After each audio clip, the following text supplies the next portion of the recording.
Good morning guys. Yan, so kagigising lang. We just woke up. David is making coffee for me. So I will show you how he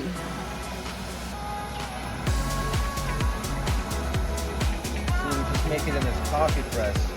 Right now I already added some boiling water, but I tasted it and it's super strong, so I'm gonna add some more water and then it's gonna work out.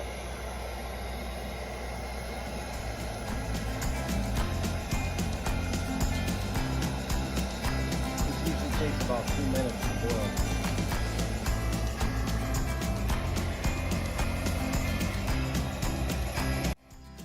So, sa ngayon, nandito kami. Umuupa kami ngayon dito sa farm. Maliit lang na kwarto, pero kompleto naman. May kama, may CR, may lababo, may washing machine, may fridge, na maliit. Yan. Tapos, yan, pag nagtitimpla ng kape, doon na palagi. Kasi meron kaming maliit na, yung parang gas na may, yun, katulad doon, yung pinakita ko kanina. Yan. Ito yung CR. Ayan, CR niya. Simple lang, malinis. Diba? Tapos ito yung sa labas. Diyan sila nagtatanim sa labas, yung may-ari ng bahay na to. Ayan, let's see David how he's doing. I finished boiling the water, now I just have to add it to this coffee. Gotta wait till the handle cools down a little bit. Sometimes it gets super hot. Another thing I could do is just like that. Boom. Pull this out, add the water. It should be good. And then just let that sit. I mean, you can drink it right away. So you just push this press down. It's called the French press. French press. French press, yeah. You're just pressing all those coffee grounds down to the bottom, you see?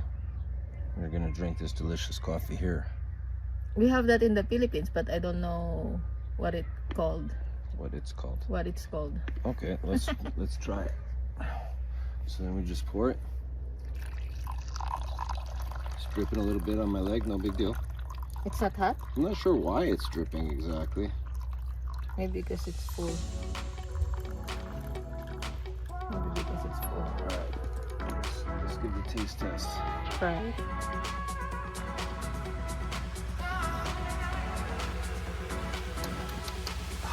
That's nice. Good.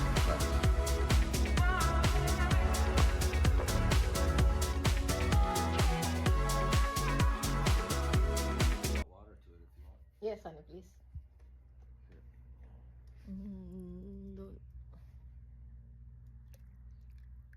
There, now it'll be perfect. Okay.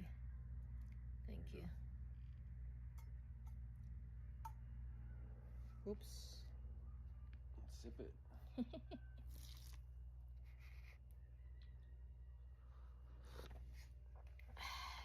So nice. So good. Pinadagdagan ko kasi ng tubig guys dahil medyo matapang. Pag nagko-coffee kasi ako mild lang. Mild lang ako mag-coffee. Ayoko na matapang. Tapos siguro ito na lang din ang parang plano ko tong for breakfast, no. Pero si David kasi pang dessert daw to eh. Sabi niya. Hindi daw sa breakfast. Sabi ko, kainin mo kung anong gusto mong kainin. Diba? Kakainin ko kung anong gusto kong kainin. Wala ka dyan. Yeah, pero I'm thankful kasi he made me coffee. Coffee for me.